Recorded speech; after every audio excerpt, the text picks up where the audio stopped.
2036ஆம் ஆண்டு மக்கள் தொகையில் 1/3 முதியோர்கள் இருப்பார்கள் என்று RBI அறிக்கை வெளியிட்டுள்ளது.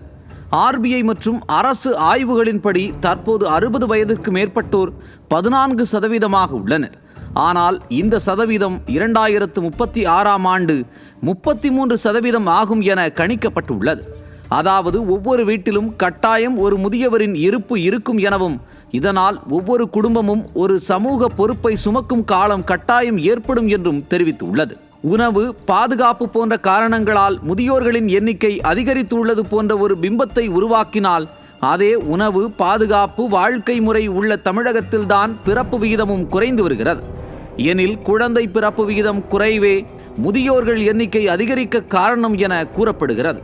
அப்படியென்றால் நிர்வாக திறனற்ற திமுக அரசு குழந்தை பிறப்பு விகிதம் குறைந்து செல்வதை தடுக்க எந்த நடவடிக்கையும் எடுக்கவில்லை. முதியோர்களை காக்க நிதி உள்ளிட்ட பல்வேறு விவகாரங்களில் எந்த முன்னெச்சரிக்கை நடவடிக்கையும் எடுக்கவில்லை என்பது தெளிவாகிறது. விடியாத திமுக ஆட்சியில்தான் நாட்டிலேயே அதிக கருத்தரிப்பு மையங்கள் இருக்கும் மாநிலமாக தமிழகம் மாறியுள்ளது. குழந்தை பிறப்பு வீதம் குறைந்து வருவதை தடுக்கவும், அவற்றிற்கான காரணங்களை ஆராயவும் அரசு எந்த மாதிரியான நடவடிக்கைகளை எடுத்தது என்ற கேள்வியும் எழாமல் இல்லை.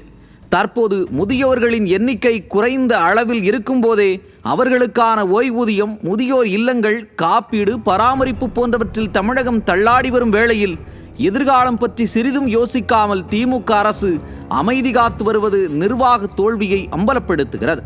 முதியோர் அதிகரிப்பால் சுகாதார செலவுகள் இரட்டிப்பாகும். இப்படி இருக்க தமிழ்நாட்டில் அரசு மருத்துவமனைகளில் முதியோர்களுக்கான தனி வார்டுகள் போதுமான அளவு இல்லை. முதியோர்களை கவனித்துக் கொள்ள மருத்துவமனைகளில் கேர்டேக்கர்கள் இல்லை.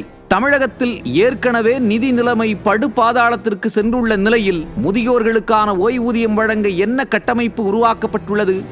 RBI தகவலின்படி ஒரு முதியவரின் மருத்துவ செலவு மட்டும் 2500 முதல் 4000 வரை செலவாகும் நிலையில் அதற்கான நிதி ஆதாரத்தை திமுக உருவாக்கி வைத்திருக்கிறதா என்ற கேள்வியும் எழாமல் இல்லை. மற்ற மாநிலங்கள் வேலைவாய்ப்பு வளர்ச்சியால் முன்னேற தமிழ்நாடு முதியோர் மாநிலமாக சிக்கிக் கொண்டுள்ளது.